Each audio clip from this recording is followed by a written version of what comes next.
پاکستان کی سیاست میں کس طریقے سے بیرونی فنڈنگ کے ذریعے انہوں نے انتشار پیدا کیا، یہ موضوع زیر بحث ہے۔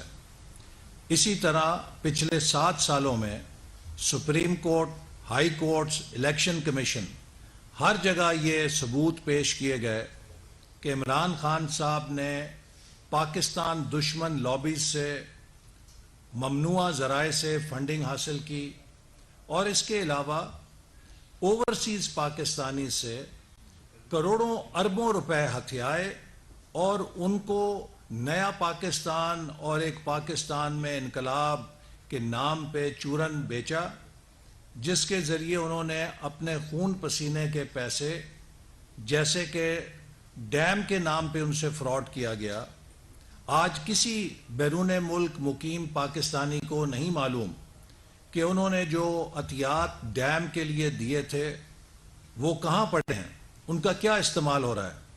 میں ابھی بیرون ملک سے واپس لوٹا ہوں، مجھے لا تعداد پاکستانیوں نے سوال کیا کہ ہم نے اپنے خون پسینے کی کمائی ڈیم فنڈ کے اندر دی تھی، وہ ڈیم کیوں نہیں بنا۔ عمران خان صاحب نے ڈیم کے نام پہ بھی ان کے ساتھ فراڈ کیا۔ اسی طرح پاکستان میں انقلاب لانے کے نام پہ انہوں نے کروڑوں اربوں روپے ہتھیائے اور انہیں ذاتی اکاؤنٹس میں ڈال کے، پرائیویٹ اکاؤنٹس میں ڈالا گیا، اور انہیں بھی کمپیوٹر آپریٹر، چپڑاسی، اور ان پیسوں کے ساتھ لوگ اپنے ذاتی مقاصد کے لیے وہ پیسے استعمال کرتے تھے۔ جب یہ چوری پکڑی گئی تو کارروائی کو میڈیا کے سامنے نشر نہ ہونے دیا جائے، ہمارے مقدمے کی سماعت ان کیمرہ کی جائے۔ میں سوال یہ پوچھنا چاہتا ہوں کہ جو شخص مانگتا ہے وہ اپنی منی ٹریل دینے سے کیوں گھبراتا ہے؟ جو شخص اوپن ٹرائلز دوسروں کے لیے مانگتا ہے وہ اپنے اوپن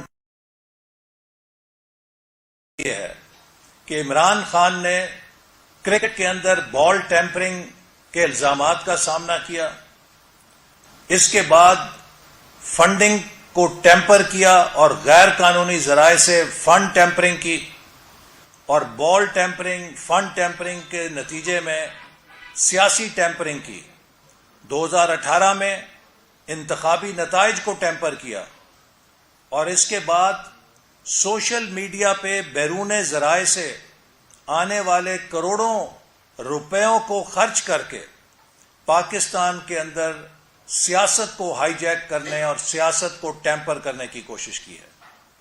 یہ وہ گھناؤنی سازش ہے جو پاکستان کو کمزور کرنے کے لیے ان ذرائع سے کی گئی ہے کہ جو پاکستان کو کمزور کر کے معیشت کو ڈیفالٹ کرنا چاہتے ہیں۔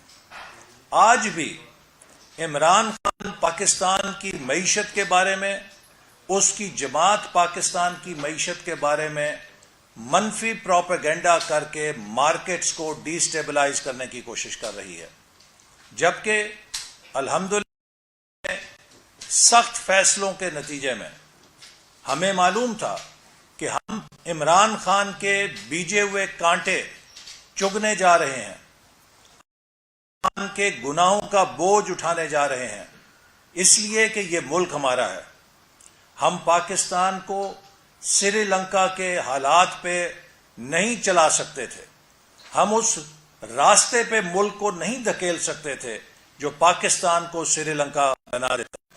ہم نے اپنے سیاسی کیپٹل کو، اپنی سیاسی ساکھ کو داؤ پہ رکھ کے پاکستان کی ریاست اور پاکستان کی معیشت کو بچانے کا فیصلہ کیا، اور الحمدللہ ہم اس میں کامیاب ہوئے۔ عمران خان اور اس کے جو مختلف اداروں میں بیٹھے ہیں وہ مسلسل پاکستان کو ایک سیاسی بے یقینی میں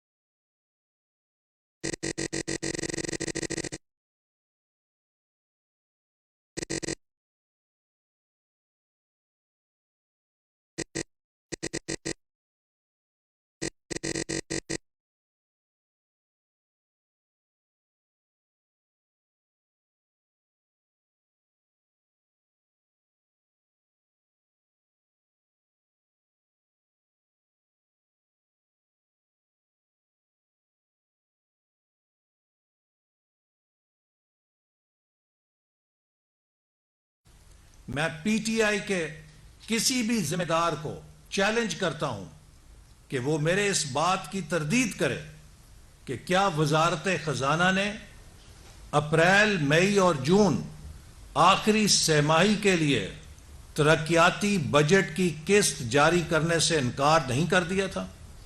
ہم تو 12 اپریل کو آئے ہیں، لیکن 1 اپریل سے پاکستان کے ترقیاتی بجٹ کی آخری قسط کو جاری کرنے سے ہماری حکومت میں آنے سے پہلے انکار کیا جا چکا تھا، چونکہ خزانے میں پیسہ نہیں تھا۔ تو یہ ہم نے خالی خزانے کی معیشت کو اٹھا کر دوبارہ پیروں پہ کھڑا کیا ہے اور اس کو ریپیئر کر رہے ہیں، اور انشاءاللہ تعالی اللہ تعالیٰ نے موقع دیا تو اگلے چند ماہ کے اندر ہم اس معیشت کو مستحکم کر کے الیکشن کی طرف جائیں گے۔ اور یہ بات میں بابانگ دوہل کہنا چاہتا ہوں کہ پاکستان سری لنکا نہیں بن سکتا، اس لیے کہ پاکستان میں ایک ایسی حکومت ہے جو پاکستان کے ساتھ محبت کرتی ہے، جو اپنی قربانی دے سکتی ہے، لیکن وہ پاکستان کے مفاد سے نہیں کھیل سکتی۔ اور ہم نے ثابت کیا ہے کہ ہم نے وہ مشکل فیصلے بھی کیے ہیں جو شاید کوئی سیاسی حکومت کرنے سے 100 دفعہ ہچکچاتی، لیکن ہمیں ملک کا مفاد عزیز ہے، اور جب ملک کی معیشت مستحکم ہوگی تو اس کا فائدہ بھی عوام کو پہنچے گا۔ اس وقت پوری دنیا میں ایک مہنگائی کا طوفان ان پالیسیوں کے علاوہ بھی آیا ہوا ہے جو عمران خان چھوڑ کر گئے ہیں۔ یوکرین کی جنگ کی وجہ سے دنیا میں تیل اور کموڈٹیز کی سپلائی متاثر ہو چکی ہے۔ آج امریکہ، یورپ، بھارت، ہر ملک کے اندر افراط زر، مہنگائی آسمان کو چھو رہی ہے۔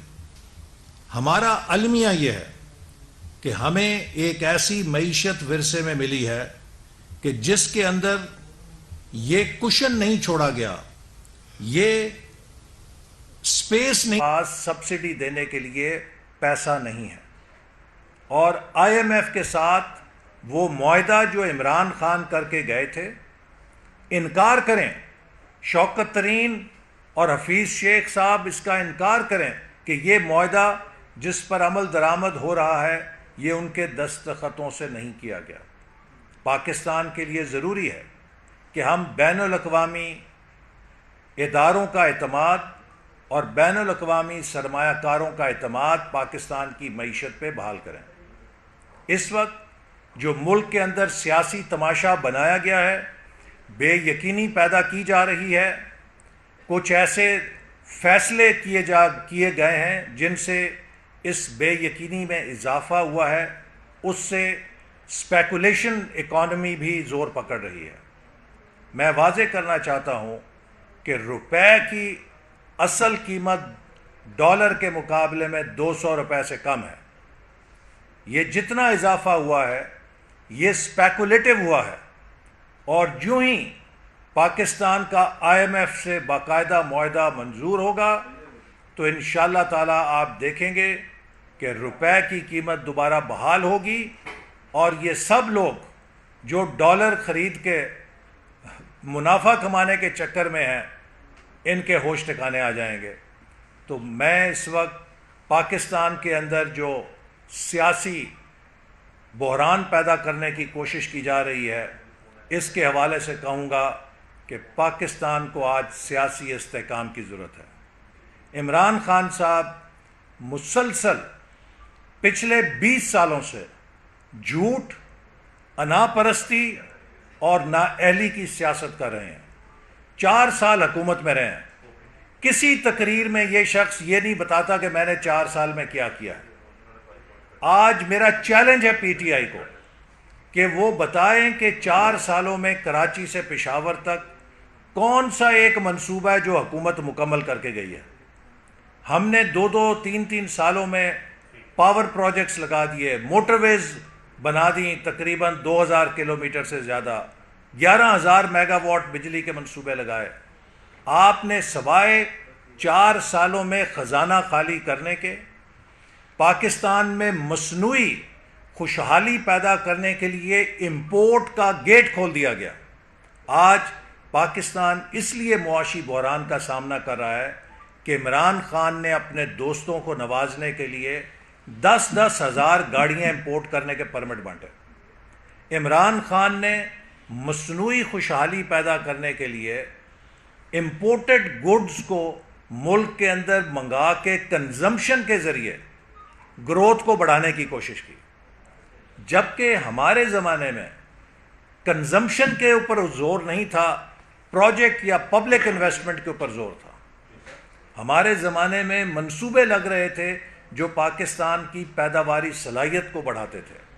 عمران خان نے جو کنزمپشن بیسڈ گروتھ جنریٹ کی ہے وہ سوائے اس کے کہ ڈالر کھانے کا، ڈالر کو آگ لگانے کا ایک منصوبہ تھا، ایک مصنوعی ملک کے اندر ببل اکانومی پیدا کرنے کا منصوبہ تھا، اس کے علاوہ کچھ نہیں تھا. اور جب آپ ایک ببل اکانومی بناتے ہیں تو وہ برسٹ کر جاتی ہے، ایک سوئی کے ساتھ برسٹ کر جاتی ہے. اب تو ہمیں بہت بڑا ایک عالمی بحران کا سامنا ہے. تو یہ ببل اکانومی کبھی سروائیو نہیں کر سکتی تھی، جس کے آج آ کے پی ٹی آئی کے وزیر بڑے گن گاتے ہیں. یہ بتائیں کہ کون سی پاکستان کی پیداواری صلاحیت 4 سالوں میں بڑھی ہے؟ 4 سالوں میں سوائے وہ کالا دھن جس کو آپ نے ایمنسٹی دی، وہ امپورٹس جو آپ نے کھولی، اس کے علاوہ آپ نے کنزمپشن میں اضافہ کیا، کنزیومرزم کو فروغ دیا. اس کے علاوہ کیا کیا؟ اگر مارشل لا کی حکومتیں کنزیومرزم کرتی تھیں تو اس کے پیچھے وہ ڈالرز ہوتے تھے جو ہمیں فورن ایڈ میں آ رہے ہوتے تھے.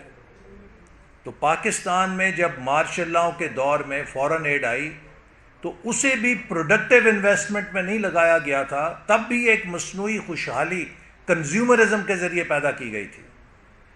پاکستان کی تاریخ میں ہماری پہلی حکومت ہے جس نے پاکستان کا انفراسٹرکچر بنانے کی طرف توجہ دی تھی تاکہ ملک کی پیداواری صلاحیت مضبوط ہو. لیکن اس ساری بنیاد کو تہس نہس کر دیا عمران خان کی نااہلی نے، نالائکی نے اور اس کی منفی سیاست نے. اور آخر میں یہ بات ضرور کہنا چاہوں گا کہ قوم یہ دیکھ رہی ہے کہ پنجاب کے ساتھ کیا تماشا بنایا گیا ہے. حمزہ شہباز شریف نے حلف اٹھانے کے لیے کیا پاپڑ بیلے تھے، اور چودھری پرویز الہی صاحب کیسے راتوں رات حلف اٹھا لیتے ہیں. فرق تو صاف ظاہر ہے. آخر میں ایک اور چیز جو میں کہنا چاہتا ہوں کہ پی ٹی آئی کی جھوٹ فیکٹری کا آپ اس سے اندازہ لگا لیں کہ سوشل میڈیا پہ میرے خلاف ایک خبر کہانی بنا کے نشر کی جا رہی ہے کہ دسمبر 1996 میں بل گیٹس نے کوئی مائکروسافٹ یونیورسٹی کی تجویز پیش کی پاکستان کو، اور میں اس وقت وزیر تھا اور نواز شریف صاحب وزیر اعظم تھے، اور میں نے اس تجویز کو منظور نہیں ہونے دیا تھا. ان عقل کے اندھوں نالائکوں کو یہ نہیں پتا کہ دسمبر 1996 میں مسلم لیگ نون اپوزیشن کے اندر تھی. خدا کے لیے جو آپ کی جھوٹ فیکٹری کے ایڈیٹرز ہیں ان کو تھوڑا تاریخ کا سبق دے لیں کہ وہ اپنی تاریخیں ٹھیک ڈال لیا کریں جھوٹی کہانیوں کے اندر. تو دسمبر 1996 میں نواز شریف صاحب لیڈر آف اپوزیشن تھے اور میں اپوزیشن کا ایم این اے تھا. تو کس طریقے سے میں اس تجویز کو حکومت کی سطح پہ نامنظور کر سکتا تھا؟ یہ حال ہے ان کی جھوٹ کی فیکٹری کا. اسی طرح وہ جو ان کا نمبر 1 وزیر ہے 4 سال مجھ پہ جھوٹا الزام لگاتا رہا کہ جی اس نے 70 ارب روپیہ کمیشن لیا ملتان سکھر موٹر وے پہ. وہ 4 سال تھے نالائکو، کوئی تفتیش کرتے، کوئی جی آئی ٹی بناتے، سوائے اس کے کہ ٹی وی پہ آ کے چور ڈاکو. اور انشاءاللہ تعالی میرا ایمان ہے کہ عمران خان نے جو جھوٹ بولا ہے، جو کردار کشیاں کی ہیں، یہ ایک دن اللہ کی رسی میں ایسا گرفت میں آئے گا کہ تاریخ میں جس طرح ہٹلر ایک عبرت بن گیا تھا.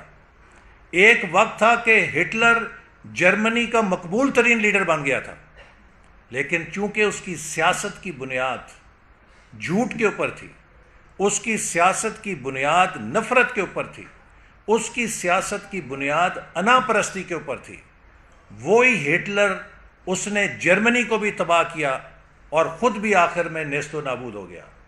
عمران خان ہٹلر کی پلے بک کے اوپر عمل کر رہا ہے.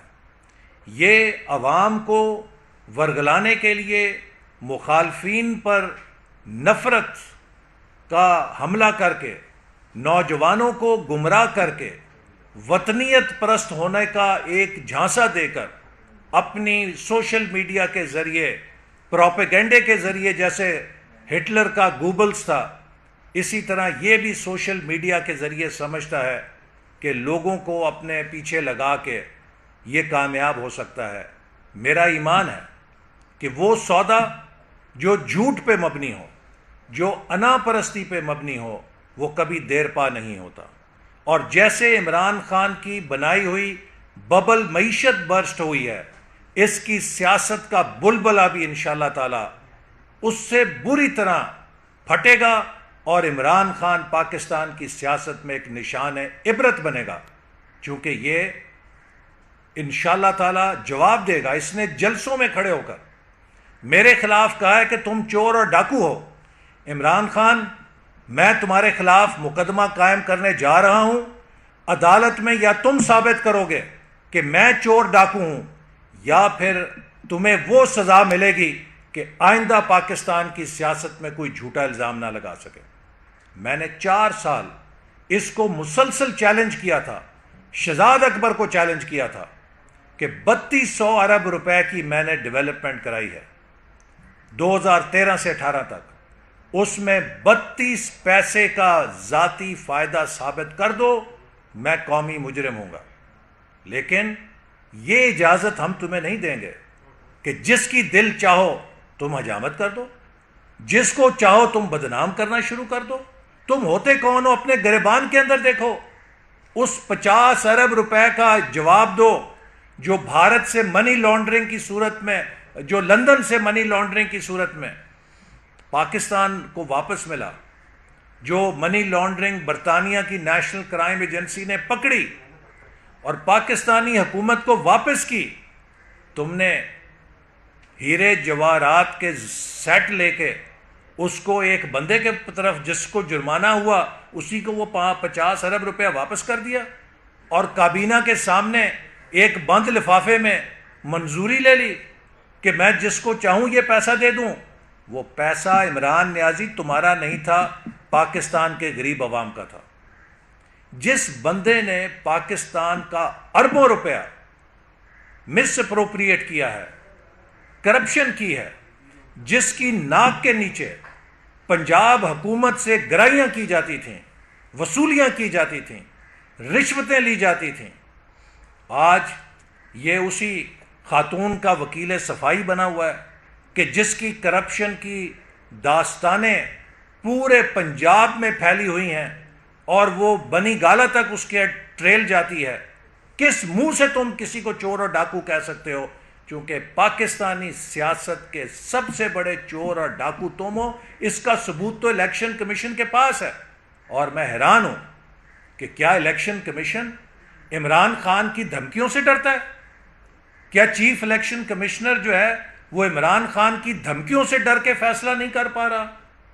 پھر تو جو بھی چور اور ڈاکو ہوگا وہ دھمکیاں دے گا، وہ طاقت استعمال کرے گا، اور وہ قومی اداروں پہ حملہ آور ہوگا اور فیصلے اپنی مرضی کے لے گا.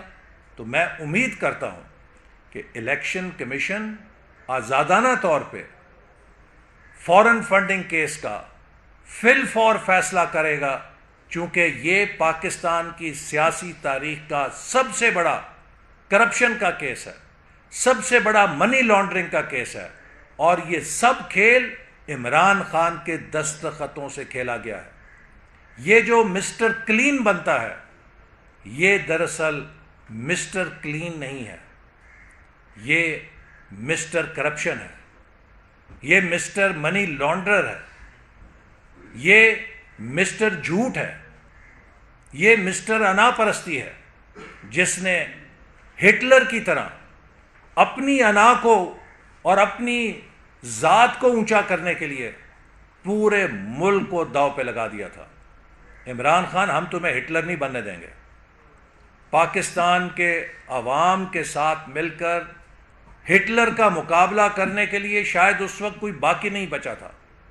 آج مسلم لیگ نون، اس کا ہر کارکن اور اتحادی جماعتیں جو حکومت میں شریک ہیں، اس کی قیادت اور اس کے تمام کارکن تمہارا چپے چپے پر مقابلہ کریں گے اور تمہارے اس جھوٹ کا پول کھولیں گے جو تم سوشل میڈیا کے ذریعے پھیلا کے عوام کو گمراہ کرنے کی کوشش کرتے ہو۔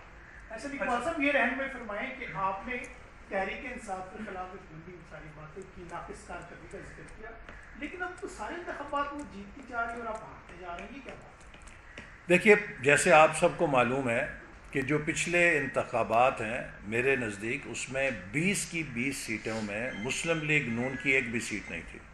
ہم نے 2018 کے مقابلے میں 5 سیٹیں گین کی ہیں، لیکن اگر ہم نے پٹرول کی قیمتوں میں اور چند ایسے جو مشکل فیصلے جن سے یقیناً مہنگائی پیدا ہوئی اور جو عمران خان کی ان غلطیوں کو درست کرنے کے لیے کیے گئے جو اصل میں عمران خان نے IMF سے معاہدہ کیا تھا، اگر یہ فیصلے ہمارے حصے میں نہ آتے تو شاید ان 20 میں سے 15 یا 17 سیٹیں ہم جیت چکے ہوتے، اس کی عمران خان کی اٹھا چکے ہوتے۔ تو ہمیں ایک سیاسی قیمت ادا کرنی پڑی ہے ان فیصلوں کی جو ہم نے ملک کے مفاد میں کیے ہیں، اور اس لیے عمران خان کو کوئی کریڈٹ نہیں جاتا، کیونکہ وہ ان 20 سیٹوں میں سے جو ہم نے 2018 میں ہاری تھیں ان میں سے کم از کم 5 سیٹیں ہم گین کرنے میں کامیاب ہوئے ہیں، لیکن ان 5 کی بجائے ہم 15 یا 17 سیٹیں لے سکتے تھے اگر یہ جو پچھلے 2-3 ماہ کے اندر ہم نے ملک کی معیشت کو بچانے کے لیے فیصلے کیے ہیں، اس کے اوپر یقیناً فطری طور پہ کچھ عوام میں ایک نیگیٹو ووٹ پیدا ہوتا ہے، ہمیں اس کا اندازہ تھا، اور اس لیے ہم بار بار کہتے ہیں کہ ہم نے اپنی سیاسی ساکھ کو داؤ پہ لگا کے پاکستان کو بچایا۔ اچھا احسن صاحب، 30 سال تک حکمرانی کرنے والی 2 بڑی جماعتیں کیسی معیشت چھوڑ کے گئی تھی کہ ایک شخص نے 3.5 سال میں اس کا بیڑا غرق کر دیا، اور دوسری بات آپ سیاسی استحکام کی کہہ رہے ہیں، ایک سیاسی لوٹے کو اپوزیشن لیڈر بنا کے اتحادی کون سا ملک میں سیاسی استحکام لانا چاہتے ہیں اور کیا اس سے آئے گا؟ دیکھیے، پہلی بات یہ ہے کہ ہم نے جو معیشت چھوڑی تھی اس کے پاکستانی عوام گواہ ہیں۔ 5% کے اوپر مہنگائی تھی اور ملک ترقی کر رہا تھا۔ عمران خان نے آتے ساتھ ہی چند ایک ایسے فیصلے کیے جس میں روپے کو ڈیویلیو کرنا، پالیسی ریٹ کو دگنا کرنا، ہاٹ منی لے کر آنا، اس کے بہت دور رس اثرات ہوئے پاکستان کی معیشت پہ، اور پاکستان کی معیشت کے وہ نٹ اور بولٹ کھول گئے۔ دیکھیے، آپ کسی چیز کے نٹ اور بولٹ کھول دیں نا، وہ بہت آسان ہوتا ہے، لیکن ان چیزوں کو دوبارہ قابو میں لا کے نٹ اور بولٹ کسنا ایک بڑا پین سٹیکنگ کام ہوتا ہے۔ عمران خان 4 سالوں میں پاکستان کی معیشت کے نٹ اور بولٹ غلط معاشی فیصلوں سے، غلط معاشی پالیسیوں سے کھول گیا ہے۔ اب ہم پوری قوت کے ساتھ کوشش کر رہے ہیں کہ ان نٹ اور بولٹس کو دوبارہ کسا جائے، معیشت کو دوبارہ ایک نظام میں اور ایک سٹرکچر میں لے کر آیا جائے۔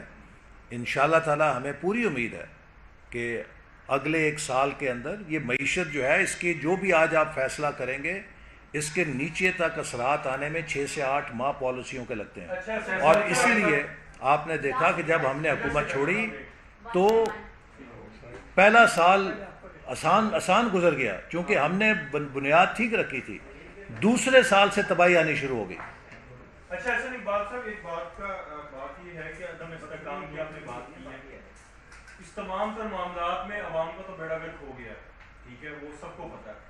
اب اس کی اسٹیبلٹی کے لیے کوئی کنسنسس اداروں میں، آپ میں، تمام جماعتوں میں کچھ ہوا ہے؟ کیا فیوچر ہے یا یہ اسی طرح ڈالر؟ دیکھیے جی، پاکستان کے معیشت کی بحالی کے لیے ضروری ہے کہ ہم پاکستان کی معیشت میں اب اصلاحات کریں، اور ان جو غلطیاں ہیں جو عمران خان کے دور میں پالیسی لیول پہ کی گئی انہیں درست کریں. ہماری پوزیشن جیسے آپ کو میں نے کہا کہ یہاں پہ وہ چھوڑ گئے ہیں کہ ہمارے پاس سپیس نہیں ہے کہ ہم زیادہ اس حوالے سے بارگین کر سکتے. اب ہمیں آئی ایم ایف کے معاہدے پر عمل کرتے ہوئے آئی ایم ایف کی فنڈنگ بھی لینی ہے اور اس سے جڑی ہوئی بین الاقوامی فنڈنگ بھی پاکستان میں لے کر آنی ہے تاکہ ہم کسی ایسی صورتحال میں نہ پھنسیں کہ جہاں ہم اپنی بیرونی ادائیگیوں کو ادا کرنے کے لیے ڈالرز اپنے خزانے میں نہ رکھیں. اب ہم ایک بحالی کی طرف جا رہے ہیں اور انشاءاللہ ہمیں امید ہے کہ اگست میں جب آئی ایم ایف کے بورڈ سے منظوری ہوگی اور جو پاکستان کے دوست ممالک بھی اور بین الاقوامی سرمایہ کاری کے جو مواقع پاکستان کے لیے کھل رہے ہیں اس سے جو پاکستان میں فارن انویسٹمنٹ آئے گی پاکستان کی معیشت اگلے 4 سے 6 ماہ کے اندر استحکام کی طرف انشاءاللہ تعالی آ جائے گی اور آپ اس کے نتیجے میں دیکھیں گے کہ روپیہ جو ہے وہ بھی اپنی قدر واپس حاصل کرے گا کہ جو اس وقت جو آگ لگی ہوئی ہے اس میں آدھے سے زیادہ عمل جو ہے اسپیکولیٹو اکانومی کا ہے.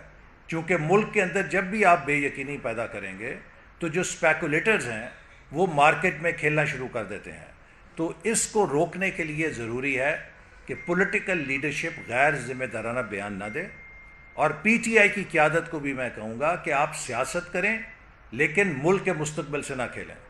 اس قسم کے بیانات دینا کہ پاکستان سری لنکا بننے لگا ہے, پاکستان یہ بننے لگا ہے, یہ کوئی پاکستان کا دشمن دے تو سمجھ میں آتی ہے بات, لیکن اگر پی ٹی آئی کی قیادت اور وزیر اعظم کے عہدے پہ فائز رہنے والا بندہ اپنے ہی ملک کے بارے میں دے کہ ملک کے 3 ٹکڑے ہو سکتے ہیں, ملک کا نیوکلیئر پروگرام کا کمپرومائز ہو سکتا ہے, تو یہ میں نہیں سمجھ سکتا کہ کوئی ملک کا محب وطن لیڈر ایسے غیر ذمہ دارانہ بیانات کیسے دے سکتا ہے. مجھے یہ بتائیے کہ نومبر میں آنے والی اہم تعیناتی جو ہے وہ خبر گردش کر رہی ہے کہ اب اگست میں ہوگی, تو اس بات میں کتنی صداقت ہے یہ بتائیے. دوسرا فواد چودھری صاحب نے یہ کہا ہے کہ ہم عام انتخابات کی طرف جا رہے ہیں, اگر اکتوبر نومبر میں الیکشن ہوتے ہیں تو کیا نون لیگ اس کے لیے بھرپور طریقے سے تیار ہے؟ دیکھیے, عام انتخابات فواد چودھری صاحب, شیخ رشید صاحب یا عمران خان صاحب کی خواہش پہ نہیں ہوں گے.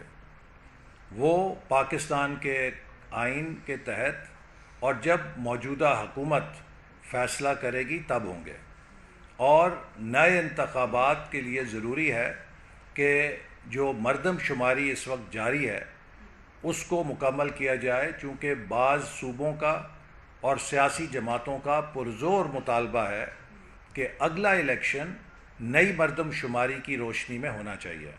اچھا یہ فرمائیے گا, ایسا نہیں بات سر جی, جو بھی ملک کے اندر قومی اداروں کی تعیناتی ہیں وہ آئین اور قانون کے تحت جب بھی ان کا وقت ہوگا اور اس کو میرٹ کے اوپر کیا جائے گا. جو سر یہ فرمائیے گا کہ فارن فنڈنگ کیس کا محفوظ فیصلہ جو قوتیں سنانے نہیں دیا جاتے رہی, وہ آپ کو ڈیم فنڈ والے اکٹھے کرنے والے اور جس کو آپ کہہ رہے ہیں کہ انہوں نے فارن فنڈنگ میں منی لانڈرنگ کی, اس کے خلاف کارروائی کیسے کرنے دیں گے؟ ایک دوسرا یہ فرمائیے گا, پاکستان میں جمہوری حکومت ہے اور آرمی چیف امریکہ سے سفارش کر رہا ہے کہ ہمیں جو ہے نا, دیکھیے میں یہی جمہوریت کہاں جی میں پھر یہ میڈیا سے پرزور سفارش کروں گا کہ ہمیں کنجکچرز پہ بات نہیں کرنی چاہیے.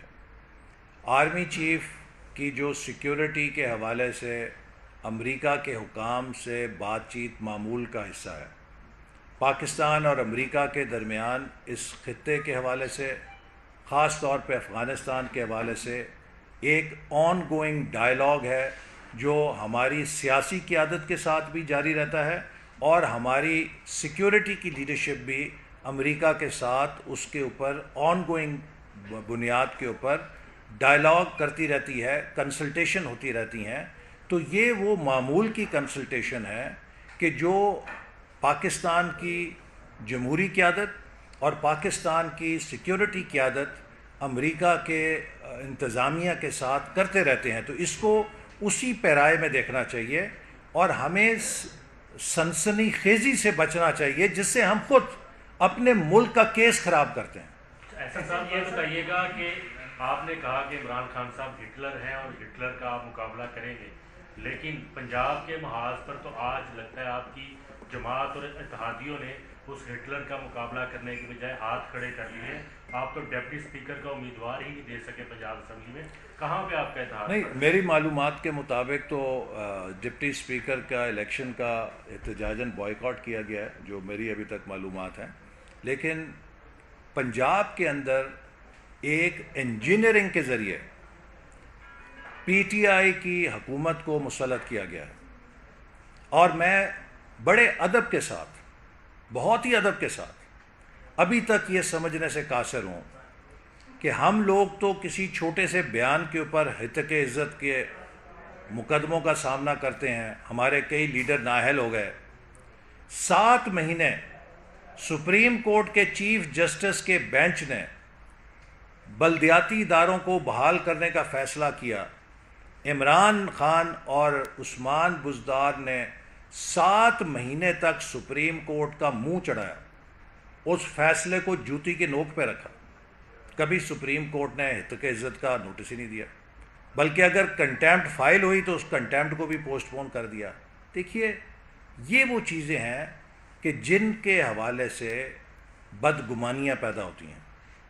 جو ترازو مسلم لیگ نون کے لیے لگایا گیا وہی ترازو پی ٹی آئی کے لیے لگنا چاہیے.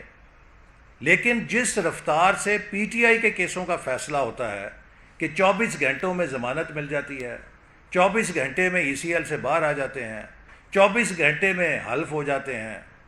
ہمیں تو 2 سال جیلوں میں پڑے رہ گئے، 2 سالوں بعد، کسی کو 6 مہینے بعد، کسی کو 8 مہینے کے بعد ضمانت ملی. ہمیں تو 2-2.5 سال ای سی ایل پہ رکھا گیا، بلا وجہ رکھا گیا، بلا جواز رکھا گیا، کسی نے سو موٹو نوٹس نہیں لیا. تو میری عدلیہ سے یہ گزارش ہے کہ پاکستان کی عدلیہ پاکستان میں رول آف لاء کے لیے ایک بنیاد فراہم کرتی ہے.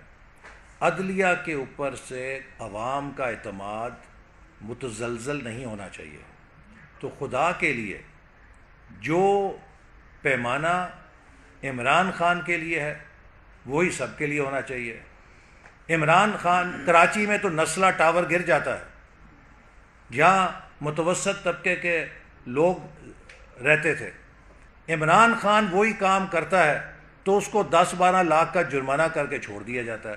تو پھر قانون تو 2 ہوئے نا، کہ بڑے کے لیے اور قانون ہے، بڑے کو آپ 10-12 لاکھ کا جرمانہ کر دیں. یہی جرمانہ نسلہ ٹاور والوں کو بھی آپ دے دیتے کہ آپ بھی ریگولرائز کرا لیں پیسہ دے کے. لیکن وہاں تو وہ لوگ مر گئے بیچارے، روتے رہے، کسی نے نہیں سنی ان کی، چونکہ عام آدمی تھے. لیکن عمران خان صاحب اتنے کوئی اسپیشل سلیمانی ٹوپی والے ہیں کہ یہ کسی قانون کو نظر ہی نہیں آتے. 7 سال سے فورن فنڈنگ کیس چل رہا ہے، کوئی ہاتھ نہیں لگا سکتا.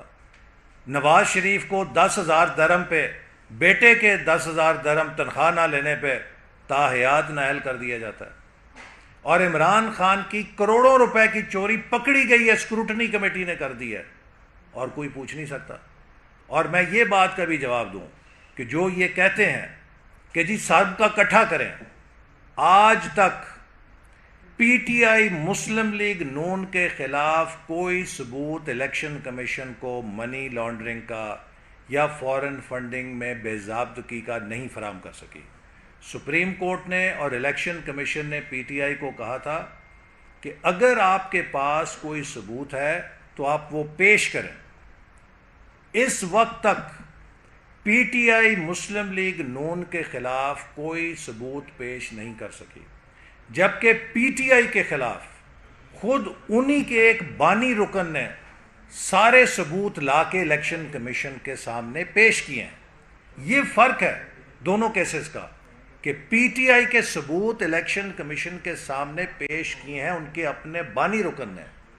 ہمارے خلاف پی ٹی آئی آج تک ایک ثبوت کسی فورن فنڈنگ کے حوالے سے، ممنوعہ فنڈنگ کے حوالے سے بے قاعدگی کا نہ ہمیں کاپی دے سکی ہے، نہ الیکشن کمیشن کو کاپی دے سکی ہے. وہی جھوٹ کہ جی سب کا اکٹھا فیصلہ ہونا چاہیے. بھی کس بات کا فیصلہ ہونا چاہیے؟ آپ کوئی شکایت تو پیش کرو نا کہ ہم نے کیا کیا ہے. آپ کے خلاف تو پلندے ہیں کہ آپ نے اسرائیل کی لابی سے پیسہ لیا، بھارت کی لابی سے پیسہ لیا، ممنوعہ ذرائع سے پیسہ لیا، آپ نے فورن فنڈنگ لی، آپ نے اس کو چوری کیا، آپ نے ان اکاؤنٹس کو چھپایا، اور سب دھندا عمران خان کے دستخطوں سے ہوتا رہا. ٹھیک ہے جی، کافی ہو. ان کے اوپر وہ ورکنگ کر رہی ہے، تو آپ کے آدمیوں سے تو کوئی ایسا کوئی خطرہ نہیں ہے کہ کوئی ادھر ادھر ہو جائے؟ دیکھیے، میں نہیں سمجھتا کہ اب جب کہ عمران خان صاحب کے 4 سال کی کارکردگی سامنے آ چکی ہے، اور وہ تمام اتحادی جو عمران خان صاحب کے ساتھ تھے، اور عمران خان صاحب کے اتحادی نہیں بلکہ ان کی اپنی جماعت کے لوگ، وہ بھی یہ کہنے پہ مجبور ہو گئے تھے کہ عمران خان صاحب نااہل بھی ہیں، اور وہ ان کی جو ایگو ہے وہ ماؤنٹ ایوریسٹ سے بڑی ہے، اور ان کی انا پرستی ایسی ہے کہ جس میں وہ اپنے علاوہ ہر کسی کو حقیر سمجھتے ہیں. اس لیے میں نہیں سمجھتا کہ ان کے اس رویے کے بعد جو انہوں نے اپنے خود اراکین کے ساتھ اور اپنے اتحادیوں کے ساتھ روا رکھا ہے، کوئی دوبارہ ان کے ہاتھوں بے عزت ہونے کے لیے دوبارہ ان کے پاس جائے گا. بہت شکریہ جی.